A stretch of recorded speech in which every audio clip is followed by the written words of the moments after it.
বিসমিল্লাহির রহমানির রহিম। আজকে আসলে পাটকাঠি দিয়ে ধানের প্রজেক্টে যাচ্ছি আমরা। পাটকাঠি নিয়ে আপনারা প্রশ্ন করতে পারেন যে পাটকাঠি কেন? পাটকাঠি নিয়ে যাচ্ছি আসলে আমরা কীটনাশক স্প্রে বাদে ধানকে ন্যাচারাল ভাবে পোকা নিরাশ করার জন্য। দর্শক আসসালামু আলাইকুম। দর্শক আপনারা ভাবতে পারেন যে আজকে হঠাৎ করে ধানের এই খেতে কেন আমরা পাটকাঠি এরকম বেঁধে বেঁধে নিয়ে আসছি। আসলে বিষয় হচ্ছে আগে থেকে বলে রাখি, আমাদের ফ্যামিলি অ্যাগ্রো 99 এর পক্ষ থেকে আমরা আজকে এসেছি আমাদের ধানের যে প্রজেক্টটা। এত ধানের ক্ষেত কোথায় কিন্তু দেখবেন না যে এরকম পাটকাঠি। আমি যখন নিয়ে আসি সবাই আমাকে বলছে যে পাগল হয়ে গেছে, আসলে কৃষিকাজ তুমি বোঝো না, চাকরি ছেড়ে এসে এখন কি তাল বাহানো শুরু করছো।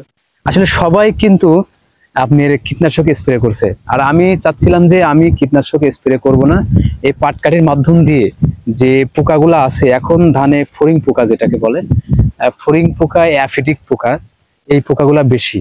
এই জন্য আমি চাচ্ছিলাম যে ন্যাচারাল পদ্ধতিতে পাটকাঠি গেড়ে যদি এভাবে রাখি, তাহলে পাখিগুলো এসে বসলে পরে দেখা যাবে এই পোকাগুলা খেয়ে যাবে। তাহলে আপনি দেখেন যে আমি কীটনাশক দেওয়া লাগবে না, কীটনাশকের টাকাটাও বেঁচে যাবে, আর ন্যাচারাল পদ্ধতিতে ধানগুলা ভালো হবে। অবশ্যই আমাদের সাথে থাকবেন, দেখেন আমরা পুরো ভিডিওতে কি কাজ করি। দর্শক, আমাদের এই পাটকাঠির যে বেড়াটা এটা আমাদের হয়ে গেছে। এখন আমরা আসলে পাটকাঠিগুলো কিভাবে ধানের মঠে রাখবো এটা আপনাদের দেখাবো। আপনারা পুরো ভিডিও আমাদের সাথে দেখলে বুঝতে পারবেন যে আমরা কি কি কাজ করতেছি। আসলে আমরা এত সময় বানাইছি, আপনারা এগুলো দেখছেন। এখন আমরা কিভাবে এটা সেট করব, কিভাবে রাখবো, কি পদ্ধতিতে পাখি বসবে, এই টোটাল মিলে আমরা দেখাবো।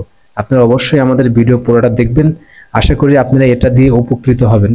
আর আমরা এই ধরনের ভিডিও নিয়ে প্রতিনিয়ত আসবো ইনশাল্লাহ। আপনারা ভালো থাকবেন ইনশাল্লাহ, আমাদের জন্য দোয়া করবেন। ধন্যবাদ। আর একটা কথা বলে রাখি, আর একটা কথা না বললেই না। আপনারা কিন্তু যদি কেউ এটা চেষ্টা করেন, তাহলে ধানে যখন ফুল আসে তখন কিন্তু এই কাজটা করবেন না। ধানে যখন ফুল আসে তখন যদি ধানের মাঠে আপনি ঘোরেন এইভাবে, তাহলে ধানের ফুল পড়ে গেলে ওখান থেকে চিটি তৈরি হয়, যেটাতে ধান হয় না, ধানের চিটা হয়। এই জন্য আপনারা অবশ্যই ধানের ফুলে গেছে একদম সম্পূর্ণ হয়েছে তখন আপনি কাজটা করবেন।